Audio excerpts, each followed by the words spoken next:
It was a gray morning in London, the kind where the clouds seemed to weigh heavy on the city. Inside the children's hospital, the mood wasn't much different. The wards were filled with the hum of medical machines and the soft murmur of nurses tending to their young patients. For the children battling illnesses, each day felt like a mountain to climb, and the smiles that once lit up their faces had dimmed under the strain of their struggles. But today, something extraordinary was about to happen. Something that would lift their spirits in a way no one expected. Johnny Depp sat in the back seat of a car, adjusting his tricorn hat and pulling at the sleeves of his pirate coat. He glanced at the rearview mirror and saw the familiar, mischievous grin of Captain Jack Sparrow staring back at him. Johnny loved bringing his iconic character to life off-screen, especially for those who needed a little magic in their lives. This visit had been arranged quietly, and only a few staff members at the hospital knew he was coming. He wanted it to be a surprise. The car pulled up to the hospital's entrance, and Johnny stepped out, his boots clicking against the pavement. Almost instantly, a group of onlookers gathered, their faces lighting up with recognition. But Johnny, in full character as Jack Sparrow, stumbled dramatically and waved them off with a slurred, "Aye, mates, no need to alert the Navy." The crowd chuckled, and Johnny made his way inside, greeted by the hospital's director, a kind woman named Dr. Evelyn Carter. "Thank you for doing this," she said, her voice filled with gratitude. "The kids are going to love it." Johnny gave her a wink. "Well, Dr. Carter, it's not every day one gets to commandeer a hospital. Let's see if we can't stir up a bit of chaos, savvy?" The first stop was the Playroom, where a small group of children sat quietly coloring or watching cartoons. As Johnny burst through the doors, flailing his arms and yelling, "Why is the rum always gone?" the children froze in stunned silence. Then one little boy whispered, "It's Captain Jack Sparrow."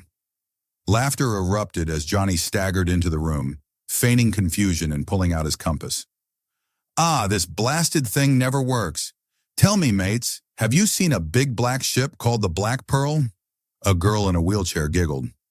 "No, but you can have my toy ship." She held up a tiny plastic pirate ship, and Johnny's eyes widened in mock astonishment. "Ah, a generous offering. This will do nicely," he declared, bowing deeply and taking the toy. The children were captivated as he spun tales of his adventures on the high seas, complete with exaggerated gestures and sound effects.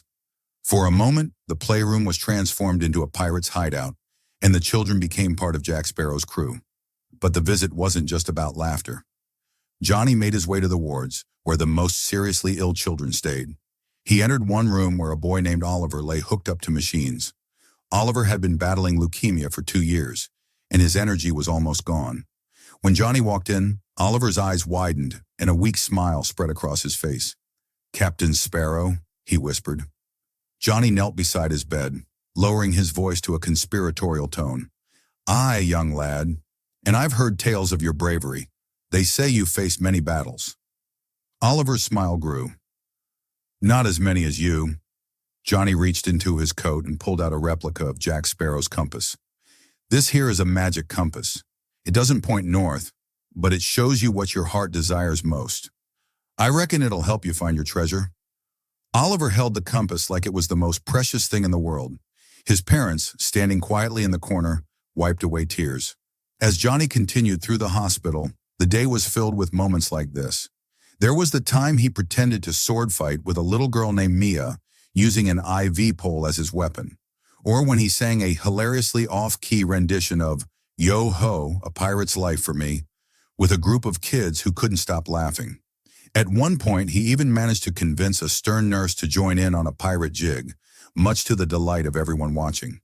But perhaps the most touching moment came at the end of the visit. In the hospital's courtyard, a group of children who were well enough had gathered, some in wheelchairs, others holding onto IV stands. Johnny stood before them, holding his hat over his heart. "You lot have taught old Jack something today," he said, his voice breaking character slightly. "True courage isn't about swinging a sword or finding treasure. It's about facing each day with a smile, no matter how rough the seas. And you've all shown me that you're the bravest crew I've ever had the honor of sailing with."